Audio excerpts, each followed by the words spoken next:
لله رب العالمين والصلاة والسلام على رسوله الأمين وعلى آله وصحبه أجمعين. أعوذ بالله من الشيطان الرجيم. بسم الله الرحمن الرحيم. إن يدعون من دونه إلا إناثا وإن يدعون إلا شيطانا مريدا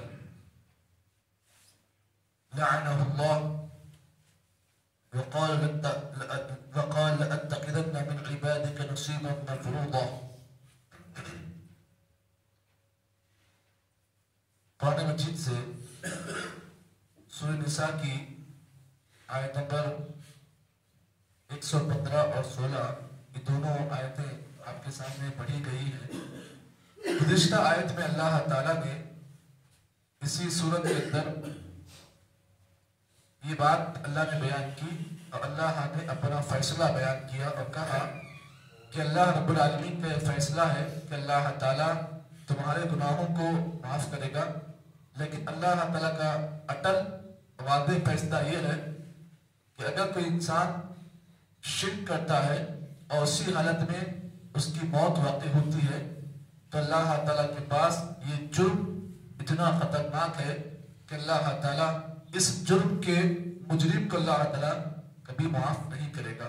اس کے سوا اگر کوئی آدمی کوئی اور گناہ کرتا ہے پھر اللہ رب العالمین سے اپنے گناہوں کی معافی طلب کر اگر مر جاتا ہے تو اللہ کا وعدہ ہے کہ ہم اس کی پوری مغفرت کر دیں گے. یہ اللہ کا وعدہ ہے. اس کے فوری بعد، اس آیت کے فوری بعد اللہ تعالیٰ نے مشرکین مکہ کے عمل کو اللہ نے بیان کیا. مشرکین مکہ جو اللہ تعالیٰ کے ساتھ کھلا شرک کرتے تھے، ان کے خانہ کعبہ میں 360 بت ہوا کرتے تھے. ہر تکلیف کا ان کا الگ ایک خدا ہوتا، ایک بت ہوتا جس سے وہ اپنی تکلیف کا اظہار کرتے. خود اللہ کے نبی صلی اللہ علیہ وسلم نے فتح مکہ کے موقع پر آپ صلی اللہ علیہ وسلم جب خانہ کعبہ میں گئے تو کئی بت وہاں موجود تھے. اللہ کے نبی صلی اللہ علیہ وسلم نے ہر ایک بت کو اپنے ہاتھ سے لکڑی لے کر آپ نے ہر بت کو توڑا اور قرآن مجید کی اس آیت کریمہ کو پڑھا اور آپ نے ہر بت کو توڑا. وَقُلْ جَاءَ الْحَقُّ وَذَهَقَ الْبَاطِلُ إِنَّ الْبَاطِلَ كَانَ زَهُوقًا. نبی آپ کا یہ حق آ گیا اور باطل مٹ گیا. إِنَّ الْبَاطِلَ كَانَ زَهُوقًا. اور باطل کی فطرت یہ ہے کہ باطل ایک نہ ایک دن ختم ہو جائے گا. نبی اکرم صلی اللہ علیہ وسلم جو ہے خانہ کعبہ میں اس آیت کو پڑھ کر ہر بت کو آپ نے اپنے ہاتھوں سے توڑا. اب اس آیت میں اللہ تعالیٰ نے یہی بات بیان کی. مشرکین مکہ اللہ کے ساتھ کیسے شرک کرتے تھے اللہ نے اس میں کہا. اللہ رب العالمین نے إِن يَدْعُونَ مِن دُونِهِ إِلَّا إِنَاثًا. یہ مشرکین مکہ إِن يَدْعُونَ مِن دُونِهِ اللہ تعالیٰ کے علاوہ إِلَّا إِنَاثًا عورتوں کی عبادت کرتے تھے، عورتوں کو پکارتے تھے. وَإِن يَدْعُونَ إِلَّا شَيْطَانًا مَرِيدًا. اور یہ لوگ اللہ تعالیٰ کے علاوہ گمراہ کرنے والے شیطان کی عبادت کرتے تھے. اللہ نے فرمایا لعنہ اللہ، اللہ تعالیٰ کی شیطان پر لعنت. وقال لَأَتَّخِذَنَّ مِنْ عِبَادِكَ نَصِيبًا مَفْرُوضًا. جب شیطان کو اللہ تعالیٰ اپنے دربار سے اللہ تعالیٰ باہر کر رہا تھا اس وقت شیطان نے اللہ سے کہا وقال، اور شیطان نے کہا لَأَتَّخِذَنَّ مِنْ عِبَادِكَ نَصِيبًا مَفْرُوضًا. شیطان نے اللہ تعالیٰ سے یہ کہا لَأَتَّخِذَنَّ مِنْ عِبَادِكَ، اے اللہ میں تیرے بندوں میں سے نَصِيبًا مَفْرُوضًا ایک مقرر حصہ اپنے لیے نکال دوں گا. شیطان اللہ سے کہا کہ اللہ تو گواہ رہے کہ میں تیرے بندوں میں سے اپنے لیے ایک مقرر حصہ اپنا ایک مقرر حصہ میں اپنے لیے متعین کروں گا. شیطان کے اس قول کو اللہ نے قرآن مجید کی اس آیت کریمہ میں اللہ نے بیان کیا ہے. چلیے آیت کی ترجمہ تو ہو گیا، اب اس آیت کی گہرائی میں جائیں گے. اللہ نے کیا فرمایا يَدْعُونَ مِن دُونِهِ إِلَّا إِنَاثًا. یہ مشرکین مکہ اللہ تعالیٰ کے علاوہ عورتوں کو پکارتے. اب عورتوں سے مراد کون؟ عورتوں سے مراد کون؟ کیا عام عورتیں ہیں یا کچھ خاص عورتیں ہیں؟ اب اس آیت کی تفسیر میں جائیں گے تو معلوم ہوگا نا. خالی اوپر ترجمہ پڑھ لیے تو معلوم نہیں ہوتا. آیت کی گہرائی میں جائیں گے تو تب جا کر معلوم ہوگا کہ یہ عورتیں کون. اللہ نے فرمایا يَدْعُونَ مِن دُونِهِ إِلَّا إِنَاثًا. یہ مشرکین مکہ اللہ کے علاوہ عورتوں کو پکارتے. اس آیت کی تفسیر میں امام ضحاک رحمہ اللہ نے اور امام ابن کثیر نے اپنی تفاسیر میں یہ بات بیان کی کہ یہاں پر عورتوں سے بات، یعنی مشرکین مکہ جن عورتوں کو بلاتے، جن عورتوں کو پکارتے، اس سے مراد یہ اللہ تعالیٰ کے وہ فرشتے ہیں.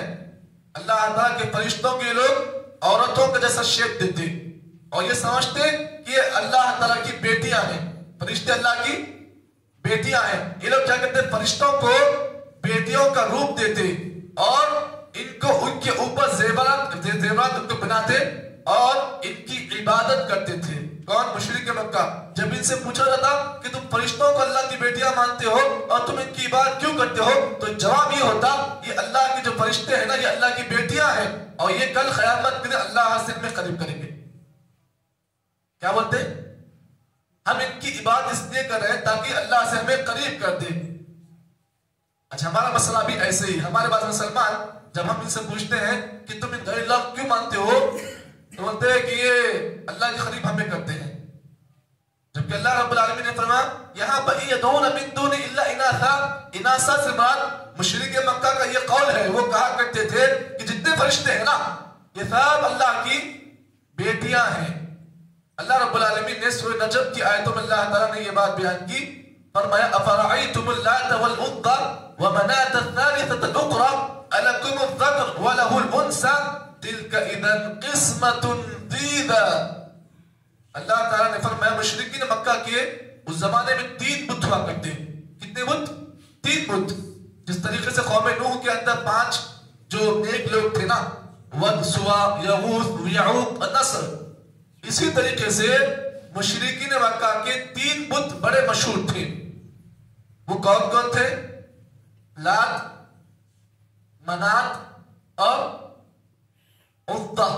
لات، منات اور عزہ، ان تینوں کے کام بھی مختلف تھے.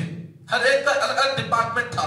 جیسے ہمارا رب ہے اللہ تعالیٰ، ہمارا جو معبود ہے اللہ تعالیٰ، سب کام اللہ تعالیٰ کرتا ہے ہمارا. لیکن ان کا مسئلہ یہ تھا کہ جب ان کی جو تکلیفیں ہوتی، الگ الگ تکلیفیں ہوتی، تو انہوں نے الگ الگ خدا بنا لیے تھے. اگر اولاد ہونا ہے تو یہ لوگ کہاں جاتے؟ منات کے پاس جاتے. پیسہ، جو لات جو بت ہوتا نا یہ پیسہ والا بت، یعنی اگر پیسے کا مسئلہ ہوتا یہ لوگ کہاں آتے؟ لات کے پاس. تو ان کے الگ الگ ڈپارٹمنٹ تھے، لات، منات، عزہ. تو لات کا کام کیا ہوتا؟ لات کا کام یہ ہوتا کہ جب بھی کسی انسان کے بعد دولت ختم ہوتی تو دولت آنے کے لیے اس کو گھر میں رکھ دیتے. اب منات کا کام کیا ہوتا؟ اولاد نہیں ہو رہی تو وہ آدمی کیا کرتا؟ اس بت کو لا کر اپنے گھر میں رکھ دیتا اور اس کا یہ عقیدہ ہوتا کہ اس بت کے رکھنے کی وجہ سے اولاد پیدا ہو جائے گی. اگر اولاد ایسی پیدا ہونے کا نام ہوتا تو پھر اللہ نے شادی کا رشتہ کیوں بنایا؟ ہاں شادی کا رشتہ کیوں بنایا بھائی؟ تو ان کا یہ عقیدہ تھا. ان بتوں کے سلسلے میں لات، منات اور عزہ، یہ 3 بڑے مشہور بت اس زمانے میں مشرکین مکہ کی ہوا کرتے تھے. تو اللہ نے فرمایا تلک اذا قسمۃ ضیزی. اللہ نے کہا لوگو اے مشرکین مکہ، تم اللہ تعالیٰ کے خلاف یہ جو تم کام کر رہے ہو یہ اللہ تعالیٰ کے ساتھ غلط تقسیم ہے. تلک اذا قسمۃ ضیزی، تم اللہ تعالیٰ کے ساتھ غلط تقسیم کر رہے ہو. تو اللہ کو تقسیم کر رہے ہو، اللہ کو تقسیم مت کرو، کیونکہ اللہ تعالیٰ تقسیم کرنے والا نہیں ہے بلکہ اللہ تعالیٰ اکیلا ہے. اور تم اللہ کو تقسیم کر رہے ہو، یہ تمہارا غلط فیصلہ ہے اللہ کے خلاف. اللہ اکبر. ایک بات قرآن مجید کو اگر آپ گہرائی سے پڑھ لو نا، شرک کیا ہے معلوم ہو جاتا، گمراہی کیا ہے معلوم ہو جاتا. ہر چیز کو اللہ تعالیٰ نے قرآن مجید کے اندر کھول کھول کر بیان کر دیا ہے. تو اللہ نے فرمایا یدعون من دونه الا اناثا. اب یہاں پر دیکھیے، اب جب مسئلہ ان فرشتوں کا مسئلہ ہے کہ ان فرشتوں کو انہوں نے اللہ کی بیٹیاں بنا لی اور یہ لوگ فرشتوں کو زیورات پہناتے اور ان کو پکارتے اس لیے کہ یہ اللہ تعالیٰ سے انہیں قریب کر دے. اب یہاں پر کل قیامت کے اللہ تعالیٰ فرشتوں کو بلائیں، کہیں گے فرشتوں یہ جو مشرکین مکہ جو تم کو دنیا میں پکارتے تھے کیا تم نے انہیں اس کا حکم دیا تھا؟ اب سارے فرشتے ایک سب میں ہوں گے، سوال کرنے والا سوال کرے گا اللہ رب العالمین. تو فرشتے کہیں گے اللہ تعالیٰ سے اے اللہ تعالیٰ ہم نے کبھی انہیں حکم نہیں دیا اس چیز کا.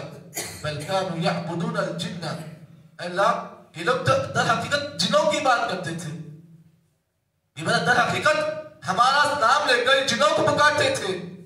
بل كانوا يعبدون الجن واكثرهم فاسقون. اللہ ان میں کہ اکثر جو ہے فاسق ہیں، بے دین ہیں یہ لوگ. یہ کون بولیں گے؟ فرشتے. اللہ تعالیٰ کے سامنے یہ بات کہیں گے. اللہ اکبر. اب یہاں پر دیکھیے آگے اللہ رب العالمین نے یہ بات بیان کی، کہا وَإِن يَدْعُونَ إِلَّا شَيْطَانًا مَرِيدًا. اللہ فرماتے ہیں یہ مشرکین مکہ دھوکے باز شیطان کی بات مانتے تھے، دھوکے باز شیطان کو پکارتے تھے. یہ سمجھتے تھے یہ جو بت ہم جن کے بنا رہے ہیں حقیقت میں یہ ان کے وفادار ہیں. اللہ تعالیٰ کہے گا يَدْعُونَ إِلَّا شَيْطَانًا مَرِيدًا، یہ شیطان کی عبادت کر رہے تھے. اور شیطان کون سا؟ إِلَّا مَرِيدًا، یہ شیطان دھوکہ دینے والا ہے. آپ جانتے ہیں کہ آدم علیہ السلام جو ہمارے باپ ہیں، یہ شیطان نے ان کو دھوکہ دے دیا، تو کیا ہمیں دھوکہ نہیں دیں گے؟ جبکہ ہم ان کی اولاد ہیں نا. تو جو ہمارے باپ کو جس نے دھوکہ دیا کیا وہ ہمیں دھوکہ نہیں دے گا؟ فطرت یہ بات کہتی ہے کہ اگر کوئی آدمی کو دشمن اگر باپ کو دھوکہ دیتا ہے تو بیٹا کہتا ہے کہ جس نے میرے باپ کو دھوکہ دیا اس کا دھوکہ میرے ساتھ بھی ہوگا. تو معلوم کیا ہوا؟ عقل مند آدمی وہ ہوتا ہے جو اپنے باپ کی دشمنی کو، اپنے باپ کے دشمن کو اپنے لیے نقصان دہ سمجھتا ہے. تو اس شیطان نے اپنے آپ کے باپ کو دھوکہ دیا ہے، تو کیا یہ آپ کو دھوکہ نہیں دے گا؟ اور شیطان کا یہ وعدہ اللہ تعالیٰ سے جو اس نے لیا تھا وہ اپنے وعدے کو کر رہا ہے. اور ہم لوگ غفلت کی نیند سوئے ہوئے ہیں. شیطان اپنے وعدے کو جو اللہ تعالیٰ سے اس نے کیا تھا آج اس میں وہ کوشش کر رہا ہے اور کہیں حد تک وہ کامیاب بھی ہو رہا ہے. اب آگے اللہ دیکھیے لعنہ اللہ. اللہ فرماتے ہیں لوگو اے میرے بندو تم شیطان کی بات کیوں مانتے ہو؟ تم شیطان کو کیوں بلاتے ہو؟ اللہ نے کہا لعنہ اللہ، یہ شیطان وہ ہے جس پر اللہ کی لعنت ہے. اللہ تعالیٰ نے قیامت کے دن یہ بات اللہ تعالیٰ لوگوں کے سامنے کہیں گے. اللہ تعالیٰ یہ بات کہہ رہا ہے کہ لعنہ اللہ، اے میرے بندو تم شیطان کیوں مانتے ہو؟ جبکہ اللہ تعالیٰ نے اسے اپنے دربار سے دھکار دیا ہے. لعنہ اللہ، اس پر اللہ کی لعنت ہے. وقال، اب شیطان جب اللہ تعالیٰ کے دربار سے نکالا جا رہا تھا اس وقت اس نے کہا، کیا کہا؟ وقال، شیطان نے کہا لأتخذن من عبادك نصیبا مفروضا. اے اللہ رب العالمین اس بات کو جان لے. یہاں پر دیکھیے لأتخذن ہے، لام آ رہا ہے. اور لام کب آتا ہے؟ لام اس وقت آتا ہے جب بات میں مضبوطی آئے. تو شیطان نے کہا لأتخذن، لام آیا ہے یہاں پر. اتخذن بھی آ سکتا تھا لیکن اللہ نے یہاں پر شیطان کے قول کو نقل کیا، کہا لأتخذن، اے اللہ البتہ میں ضرور بھی ضرور. یہاں پر ترجمہ کیا ہوگا؟ لأتخذن کا ترجمہ اے اللہ البتہ میں ضرور بھی ضرور من عبادک، تیرے بندوں میں سے نصیبا مفروضا، ایک حصہ اپنے لیے مقرر کروں گا. اب یہ حصہ کیا ہوگا؟ شیطان نے اللہ سے کہا کہ ایک حصہ مقرر کروں گا. آخر وہ حصہ کیا حصہ ہوگا؟ اب اس کی تفصیل میں جائیں گے تو یہاں پر آپ کو یہ بات معلوم ہوگی. شیطان نے جو اللہ سے کہا کہ اللہ میں تیرے بندوں میں سے ایک حصہ اپنے لیے مختص کروں گا. ایک حصہ کیا ہوگا؟ دیکھیے ہر 1000 میں سے، ہر 1000 میں سے 999 یہ شیطان کے سائڈ ہوں گے. ہر 1000 میں سے 999 جہنمی ہوں گے اور ان میں سے ایک جنتی ہوگا. ہر 1000 میں سے 999 یہ شیطان کے ماننے والے ہوں گے اور ایک اللہ کے ماننے والے. آج دنیا میں ایسے ہی ہو رہا ہے. آج دنیا میں ایسے ہو رہا ہے. ہر ماحول میں، ہر محلے میں ایسے آپ کو لوگ ملیں گے. کہیں کوئی چھوٹے بت کو پکار رہا ہے، کہیں بڑے بت کو بنا رہا ہے، کوئی کنکر کو پکار رہا ہے، کوئی کسی اور کو پکار رہا ہے. ہر جگہ، ہر محلے میں، ہر ماحول میں کوئی نہ کوئی مندر ہے جہاں پر کوئی بڑا بیٹھا ہوا ہے، کہیں پر کوئی چھوٹا بیٹھا ہوا ہے، کہیں پر کوئی ہاتھی بن کر بیٹھا ہوا ہے، کہیں پر کوئی اور کچھ بن کر بیٹھا ہوا ہے. البتہ یہ بات یہ یاد رکھیں کہ جو لوگ اللہ تعالیٰ کو چھوڑ کر جن کو پکار رہے ہیں نا، تو شیطان کے یہ مقرر کرتا لوگ ہیں یہ، اور کل شیطان کے ساتھ یہ لوگ رہیں گے. اب ہر زمانے میں، ہر علاقے میں ایک نہ ایک بندہ توحید کا تھا اور رہے گا. ہر 1000 میں سے ایک ہوگا توحید پرست، اور باقی 999 کہاں ہوں گے؟ وہ لوگ شیطان کے ساتھ جہنم میں ہوں گے. اب یہاں پر آپ یہ اصول لائیں گے کہ Musab majority is important, majority is important نہیں. یہاں پر میجورٹی آپ وہ قاعدہ یہاں پہ نہیں لائیں گے. آپ اگر یہاں پر وہ قاعدہ لائیں گے آپ کہ میجورٹی از امپورٹنٹ تو پھر ہر زمانے میں توحید پرست ایک ہی رہا ہے اور 999 ہمیشہ گمراہ رہے ہیں.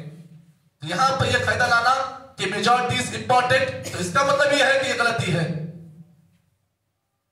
آج لوگوں کے سامنے جب یہ کہتے ہیں کہ بھائی ہر 1000 میں سے 999 جہنمی ہوں گے اور ایک توحید پرست ہوگا تو پھر لوگ وہ قاعدہ لاتے ہیں مول صاحب ایسا ہو تو پھر 999 زیادہ یا ایک کم. تو یہ قاعدہ اس وقت نہیں لایا جائے گا. تو معلوم کیا ہوا اللہ تعالیٰ سے شیطان نے اس وقت یہی بات کہا کہ اللہ تعالیٰ میں تیرے بندوں میں سے اپنے لیے ایک حصہ مقرر کروں گا اور وہ حصہ یہی ہوگا. اب آگے اللہ تعالیٰ نے یہ بات بیان کی کہ شیطان اللہ کے بندوں کو کیسے گمراہ کرتا ہے, کیا آرزویں دلاتا ہے, کیا تمنائیں ڈالتا ہے وہ لوگوں کے سامنے, اور شیطان کیسے لوگوں کو اپنی طرف کھینچتا ہے. آگے اللہ تعالیٰ نے اس کی وضاحت کی ہے. دیکھیے اللہ اکبر, اللہ تعالیٰ نے ہمارے سامنے کھول کھول کر بیان کیا. شیطان کی پوری ہسٹری اللہ نے بیان کر دی. شیطان کیسے گمراہ کرتا ہے, کن کن باتوں سے گمراہ کرتا ہے, کن کن باتوں سے اپنے جال میں پھنساتا ہے. آگے اللہ تعالیٰ نے اسی صورت کے اندر ان باتوں کی وضاحت کی ہے. اللہ سے دعا کریں کہ اللہ تعالیٰ مجھے اور آپ کو شیطان کے ہر شر سے, اس کے ہر ارادے سے اللہ تعالیٰ ہماری اور ہمارے گھر والوں کے اللہ تعالیٰ حفاظت فرمائے. اللہ تعالیٰ دنیا قائم ہے کہ اللہ تعالیٰ اس کی مکمل توحید پر قائم و دائم رکھے. اجر خاتمہ ہو تو فاتحہ بالخیر پر آمین. سبحان اللہ بحمدہ, سبحانک اللہم وبحمدک, اشہد ان لا الہ الا انت, استغفرک و اتوب الیک.